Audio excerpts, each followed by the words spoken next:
there, Janet Fritz here for Galaxy Girl Creations. Welcome to my channel. Welcome to Mixed Media Mayhem, which I'm combining today with Off the Board.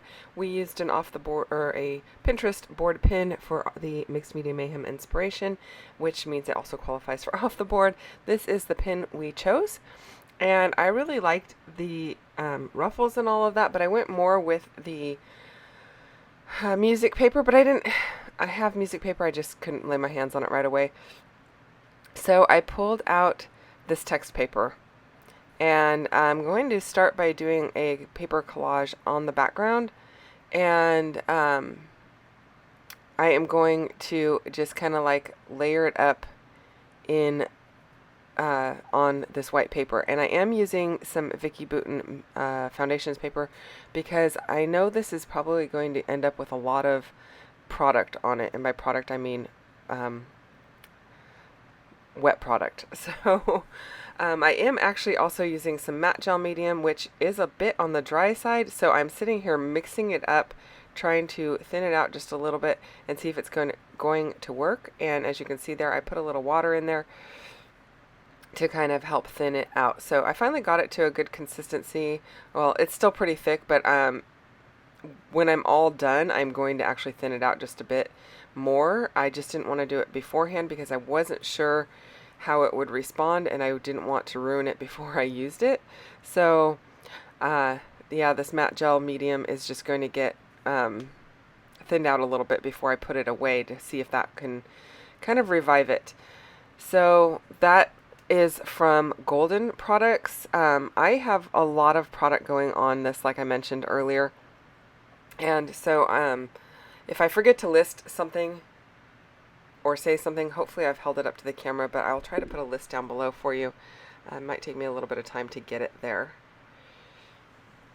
So I pulled out this green paper that has this, I think it's kind of like a quatrefoil type of a pattern on it. Some of these papers are from my scrap bin, like this little piece that I'm putting on, and same with the little floral piece. I originally pulled out a few pieces of paper that I showed you right at the beginning, thinking I was going to use those, and then I thought, well, why am I not going to my scraps? So I went back to my scraps and pulled out a bunch of scraps. So that brick wall, the white brick wall, that's from my scrap bin. I think it's an old Maggie Holmes paper. I end up only pretty much using the text and the green, I believe, which are new papers. I don't think I use any of the other papers that I pulled out that were brand new. And I am going to be using a little bit of the back of that text one at the very end, and you don't get to see me put it on, but when you see me flipping over the text one, you'll see it's got those green polka dots. I'm going to use a little bit of that here and there. So yeah, we'll see how that ends up coming out, but I apologize that I didn't capture that on camera. It was kind of a bit of an afterthought that I wanted to add a little bit more of the green since I've got that other green pattern going on. So lots of layers just being built in here. While I do that, don't forget there are a bunch of people playing along with Mixed Media Mayhem. I know my video is going up a little bit late, and maybe you've already seen their videos for today, but yeah, there's a bunch of people playing along with Mixed Media Mayhem. There are also a bunch of people playing along with Off the Board which is hosted by Crystal at Pineapple Papers. So the playlist links will be down below for both of those series, so you can check that out and get a bunch of inspiration using either mixed media or using different Pinterest pins. Now, not everybody is going to be using the same pin that I have unless they're playing along with Mixed Media Mayhem, because that is the pin of choice for this week. But they will be using different pins, and it's kind of really fun to go and check out what people gain their interest from, or their inspiration from, in a Pinterest pin, because there are so many that are non-scrapbooking related, and I try to choose something that is not necessarily a scrapbook layout or a sketch. I try to choose other things and get some inspiration from those things. Okay, so now I've got my collage done. Now I'm going to use a bit of crackle paste. This is from Deco Art, and again, this one is super thick. It is so thick you can see that I'm holding the metal part of my applicator tool, because I can barely scrape it on there. It is so thick. So that's going to be another candidate to see if I can reconstitute it just a bit and see if I can make it so it's a little bit more spreadable. And in fact, I am able to do that, but the next time I go to use it on another layout, it's actually too wet. So I had to leave it open and sitting for a little while to see if I can thicken it up just a tad. So I don't know how that's going to work. The jury is still out on that, but we'll find out. It'll be interesting to see. So this is crackle paste. The thicker you put it on, the bigger the cracks you're going to get. And you just, if you let it air dry, you get some really good results. Now I'm also pulling out my Stampers Big Brush pens. These are Pitt pens, P-I-T-T. And they allow you to kind of rub around and kind of make a smudgy mess out of them. They are permanent once they are down, to my recollection. I've not used these in a very long time. They've been in my stash for ages, but they are fabulous. You can see that they still work wonderfully and no problems in that area. And they just do a really good job of lending themselves to this like little antiquing process here that I'm doing. So I basically went around all of the lines where things met up and smudged them out. Now I know they look kind of, I don't know, it doesn't look maybe realistic in some areas, like maybe the line is too thick and I didn't smudge it out quite enough. That's okay, it doesn't bother me. There's still going to be more layers going on here. And it's not going to look like this when all is said and done, obviously, because like I said, lots more layers going on. And another thing I really enjoy about these pens is they have a nice soft brush tip, so you can use them for all different kinds of things. You can use them for coloring things in. It doesn't have to be used for this technique or anything like that, but they are really great.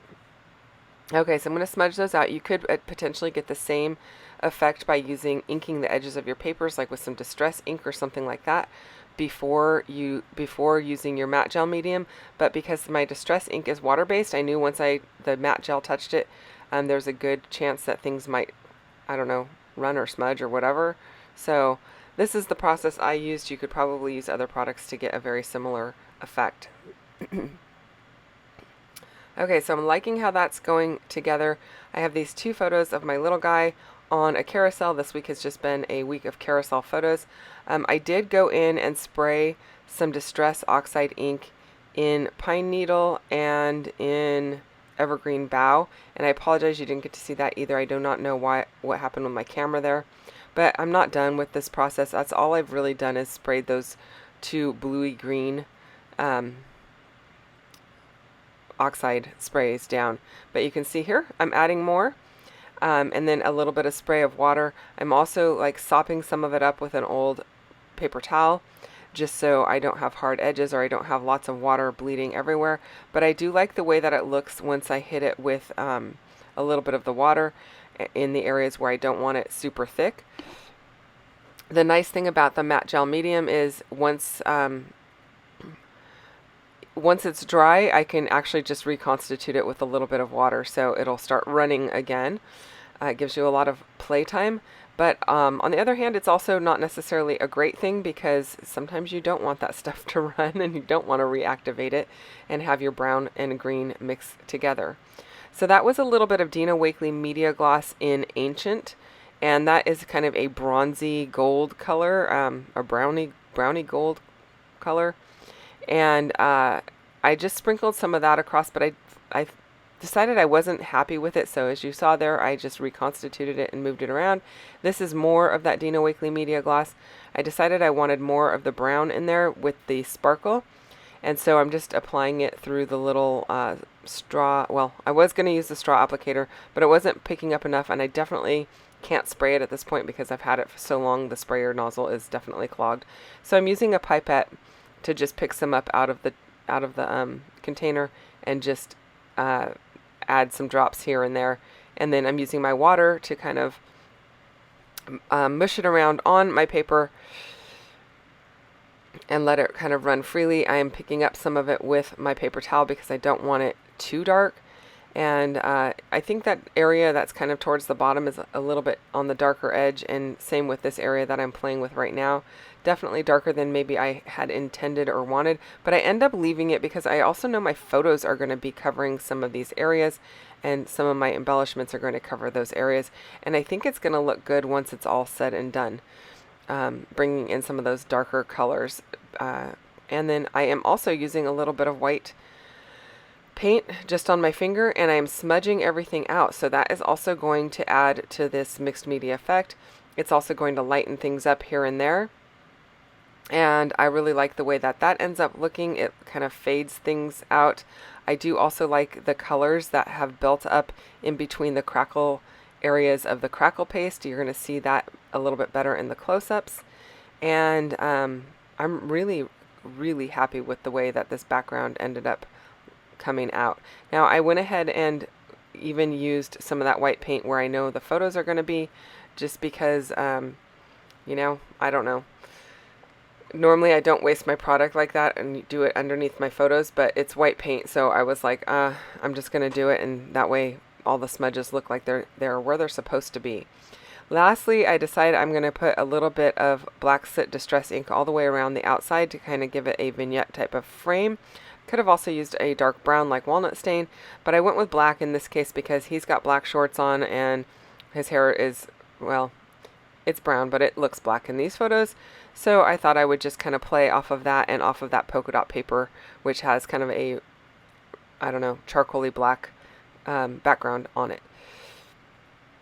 And then I pulled out a stamp set from All and Create, and this stamp set is, let's see here, I've got two of them. I've got the Explorer's Layers, which is the one I use mostly. It's the circles and the letters, and then there are some dots that I used as well from it.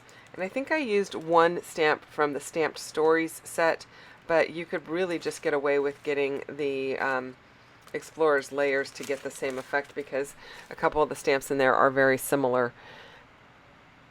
So I went ahead and stamped those on using some archival ink from Ranger. I know that's going to be permanent, so if at the last minute I decide I want to add any more sprays or liquid, it's not going to run. It's going to be nice and permanent and stay exactly where I wanted it and not cause a problem. So that was my reason for choosing my black ink. Any black ink would work really, but if you're thinking you're going to add more moisture or liquid, you want to make sure that it's a permanent ink and it's not going to run unless that's the look you're going for.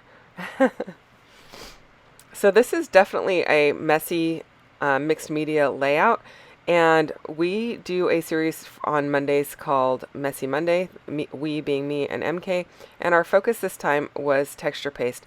So I wanted to just use it on this layout as well, and that's why I pulled in that crackle paste to see that to show you that there's different kinds of texture pastes available. You can have white, you can have colorful, you can have translucent, you can have opaque, you can have shiny, you can have matte, you can have crackle.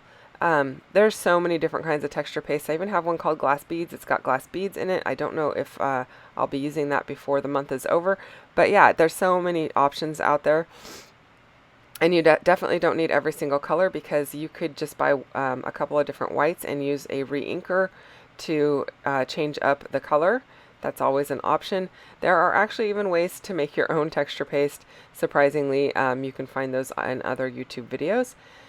I am using some Shimmerz Inklings and Creamies. Actually, I think those might both be Inklings in Blue Lagoon and I believe Green Goddess to create these leaves.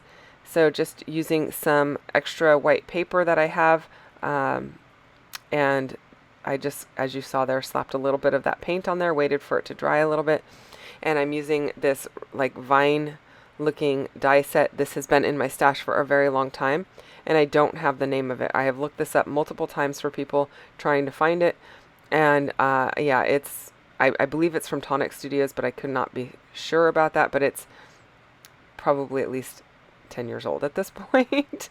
So I don't think it's something that is readily available, given I couldn't even find it. Even doing an image search, I couldn't find it. So anyway, it is, you know, a great die to have, but pretty much most of the foliage die is could work for you to create a very similar effect. I wanted a little bit more depth of color, so I went in with a little bit more of that blue Lagoon, and then I have a gold Liquitex acrylic ink that I pulled out to add a little bit of gold to it to give it a little bit of sparkle, which is kind of playing off of the idea of the post in the horse that he's holding on to, so bringing in a little bit of sparkle for that. And I really like the way that that is ending up looking so far.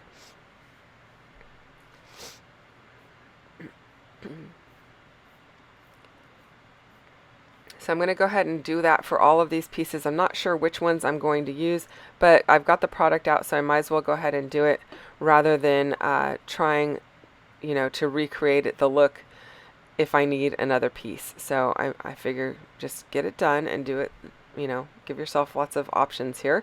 And then I did pull in a couple of film strips from 49 and Market. I know the blue one is from the Lagoon collection. I do not know where the brown one is from. There's a couple of them that had brown in it, so I'm not sure where what package that was out of. So I am going to layer up some of these leaves to just give a softness to this layout. Since I've got a lot of straight lines in the background, I like to add some organic lines, which provides a little bit of softness and kind of tones everything down, which I really like. I think that looks really cool. And I'm just using my liquid glue from Nouveau Deluxe, my Nouveau Deluxe adhesive, to adhere everything down. When you're working on top of mixed media, tape runner doesn't always stick and stay. My ATG or even Kikuyo or any of those kind that are the dry adhesives, they don't like to necessarily stay on top of the mixed media, especially when there is texture paste involved. And so liquid adhesive works the best, and then I always use my acrylic block as kind of my third hand to put a little bit of pressure on those pieces so that they make contact and stay in contact with the piece that I want it to stick to. And so that's what my acrylic block was doing there, just kind of holding everything down in place while it gives the liquid glue a chance to set up and make contact with the paper. So another thing, when you're using these kind of foliage dies, don't be afraid to cut them apart. You can see there I just trimmed off a piece that was sticking out a little bit further than I really wanted. So just, make it work for you. Usually with my acrylic pieces, like this kind of clockwork geared piece, this is actually from MK's shop, Some Assemblage Required. Normally I use a like glue dots or something like that, but I'm using liquid glue. Again, I want to make sure it's going to stay, and it has really thin lines on it, so glue dots would probably be sticking out just a little bit. So I felt like the liquid glue would work. You could also use like your glue gun or something like that. And then I'm pulling in a couple of other pieces here. I've got some labels. One of those, I think that brown one might be a Cocoa Vanilla label. The turquoise one is a 49 and Market one from varying collections. I just gather up all my labels into a little bin when I'm kind of done with the collection or have pulled the collection apart. I don't have enough paper left to really support the whole collection. And then I just kind of pull all those labels into a bin so that I can easily get to it. Now here's a piece that I actually had to go and add a little bit more mixed media to, because I apparently didn't had to cut an extra little vine to go up at the top there. So that's what I was doing there. I did add a little bit of dimensional adhesive below that brown label just because there's so many leaves piled on it. I wanted to make sure I had good contact and it was well supported. And then there was a metal piece that I put on top of the acrylic gears there. I'm going to use a little foam dot to support that because it is concave underneath. So that foam dot is going to fit right up in that concave area and then allow it to sit nice and flat on top of my acrylic piece. I just like the addition of that the kind of greenish patina that was on it, so that's what I'm doing there. And then I have this little clock hand from one of the sets of gears that I have from MK's shop, Some Assemblage Required. She had a pack of gears that came with some clock hands. You can see the gears in the upper right hand corner. So I'm just tying that on to add a little bit of brown up at the top, and then I'm going to actually add a few little word phrases to kind of finish everything out, and some gold Heidi Swapp color shine spritzed over the top, or sprinkled over the top, just to finish it off. So here's these little word bits and some little not labels, tickets that I'm just adding to the top of my photo there, tucking that under, adding the word wander. That's going to be my little title. I like the piece that says look at you. It reminds me of a conversation that he and I had on a different carousel, so that was kind of fun to kind of like in my own mind have that little nod to a previous carousel ride. And then I have the other little piece that says something about doing what you love. I don't even remember what it says, but it was fitting for the situation, and I think it all came together really well. I hope that you enjoyed this one, you guys. Here come the close-ups. Thank you so much for watching. If you have questions or comments, leave them down below. I'll get back to you as quickly as I can. And if you enjoyed this one, I would love for you to hit that thumbs up button and consider subscribing to my channel if you're not already subscribed to my channel. That would be awesome. And hit the bell if you want notifications each time I release a new one, which happens very frequently. Thanks so much for spending time with me today. I really do appreciate you and your time. So thank you for that. And I'll be back again real soon with another video. I'll see you then. Bye-bye.